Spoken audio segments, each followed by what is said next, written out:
Welcome to Talk of the Town. This is an official podcast from the town of Pinetop-Lakeside to expand upon community topics shared through the Talk of the Town newsletter. Here we will give you more detail, respond to questions, and deliver information about community news and happenings.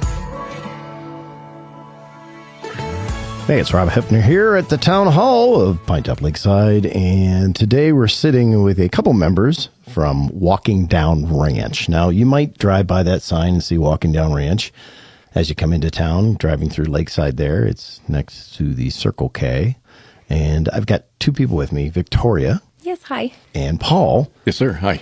And Victoria, you're the vice president, correct? Yes, sir. Okay, and then Paul, you are the... Veteran liaison. Cool. Awesome. So you both work in some capacity with the veterans that are there and everything like that. Yes. So I'm gonna bug Victoria. Give me a little overview of exactly what Walking Down Ranch is. So Walking Down Ranch is a transitional housing facility for homeless veterans located here in Lakeside. We have 18 cabins for veterans and their families. Each one is a self-sufficient unit. And then in lieu of rent and utilities, any veterans that are staying on our property will give us 20 hours of community service work. And that just, that can be at our thrift store or something there at the village. It could be doing an outreach or event. So honestly, it's just, it's a program to help rehabilitate veterans that have experienced homelessness. Okay. And when did you start the facility there? So I believe that our founder, Maggie Heath, started Walking Down Ranch in 2014. She did eventually purchase the historic Rainbow Lodge, and that's where we're located now. I think she purchased that in, I want to say, 2018. Mm-hmm. And we have been operational ever since. Yes. And the people that are living there weren't living there then? Absolutely not. We're a 90-day program, so we have veterans that will put in an application for transitional housing. We'll go over goals and things that they need to take care of during their time there, and we'll set a plan in motion. So our veterans are not usually there for a very long time, but it is long enough to get things taken care of so they can move into permanent housing. Okay, awesome. Paul, talk me through some of what it is that you do there. As the veteran liaison, I go through the applications prior to them being accepted into the program. I just make sure that they stay on their program, complete their hours, make sure that they get the resources they need to be successful when their 90 days is over. Okay. And the whole goal here is basically get them up off their feet. Yes. Or off on their butt, whatever. Helping them up, give them a leg up, and then they get to move on. Yes. And that basically reintroduces them back into being a homeowner and things like that. Yes. Absolutely. And our program, actually, we pride ourselves in being a relational program versus a transactional one. Because our program is a little bit different, we are locally funded right now. This community, our White Mountain, keeps us going. It's because we are completely community funded. It's our community here that absolutely keeps us running. Well, so you're not relying upon federal funds. You're not relying upon state funds. Is that what you're saying? That's correct. We do not get any state or federal funds at this time. It is just the White Mountain community. And we address, when we have veterans come in, we try to address the causes of their homelessness. So each veteran is going to have a different program. So the things that we're working on with each veteran, we're trying to address what caused them specifically to become unhoused. Right. So those are the things that we work on, and every program is going to be a little bit different. And so sometimes it takes a little bit longer. Sometimes it doesn't take any time at all. And it's really just going to be dependent on each individual veteran. So there's no cookie cutter approach to this? Not with our organization. And that's something that we really pride ourselves on. That's awesome.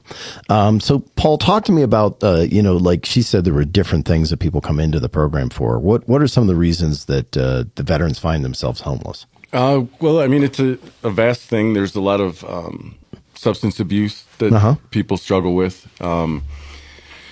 If they're at a point in their life where we can't help them, we will try to get them into a facility where they can work on that. Right. Where they can come back to the village and be more successful and not worrying about that portion. Right. So you build them stability to be able to come into your program, and then you further build upon that stability to go out, right? Yeah, and if they do come into the program and we find that there are more resources that could help them out, we will assist them in going to those places and have them have an opportunity to return to the village once they figure those steps in their life out. Awesome.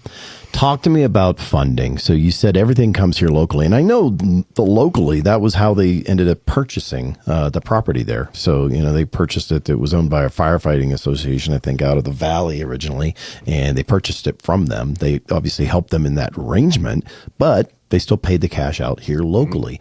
So how do you get the funds to do it here? So Maggie Heath, our founder, she was quite a force of nature. As many of the listeners today are going to be well aware, she did pass away recently. Maggie did a lot for veterans here on the mountain. When she purchased this property that we are currently residing at, she formed what we called the 575 Club. Mm-hmm. And that was a sponsorship program that she put together to pay off the mortgage. The community here was able to pay that entire property off within 3 years. Yep. Which is incredible. And then you ended up getting the property next door. Is that correct, too? Yes. A couple of years ago, we did purchase the property next door to our office. It is the Veterans Village Thrift Store, which we are open right now, Monday through Saturday from 10 until 4. But all of the proceeds from the thrift store do benefit veterans at Walking Down Ranch directly. Either we will stock our cabins with items that come into the thrift store, furniture, dishes, bedding, whatever they need, or, well, everyone knows all of the funds will go directly next door. So one way or another, every donation to the thrift store supports our veterans. So what kind of donations do you need right now? So right now, we desperately need furniture donations. It's been winter, and that is a yearly struggle, and then people start coming back on the mountain, that does pick up. But we always need furniture donations specifically. But we are always taking any kinds of donations until 2 p.m. Very good. So donations there, direct donations.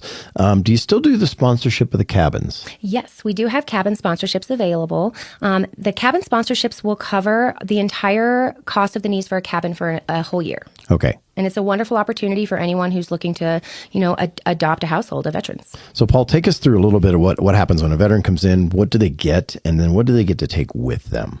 Well, like Victoria was saying, we will stock the cabin with furniture, plates and stuff like that. We offer them food boxes to get them started. When they complete the program, if they completed it, they have the option of taking the furniture with them if they needed it to go into a new place. We don't give out the appliances, but like the bed, the furniture and stuff like that, if they needed the furniture, that they have the opportunity to take that with them. And then we would just restock that cabin for the next incoming veteran. Awesome. Anything else that I missed that you guys wanted to talk about to make sure people understand about either Walking Down Ranch, the program, or how to give to Walking Down Ranch? We have a lot of things that we're going to be working on here within the next year. There are several programs and things that we're trying to get off the ground, and we would love the community's help and support with that. Right now, we are going to be demolishing and rebuilding our main office right there on White Mountain Boulevard. So we are looking for assistance in the community. If anyone has any resources there, we're definitely excited about that. And we're also looking to move further into food sufficiency. We've just got our garden up for the year, and we're hoping to add a chicken coop here. So that's a couple of the things that we have been working on and we're working on for this year. Very good. Awesome. Well, once again, Paul and Victoria. I try to make her another V name. We're just trying to do it. I've done it for the first 3 months I knew her. Awesome. Thank you very much for your time. Thank you very much, sir. And like I said, if you have any more questions or anything like that, you can reach out to them directly there, or I'm sure stop in or drop us a note here. And once again, this is Rob with the town of Pinetop-Lakeside, reminding you if you need anything, need information, just look down below or stop in here to Town Hall.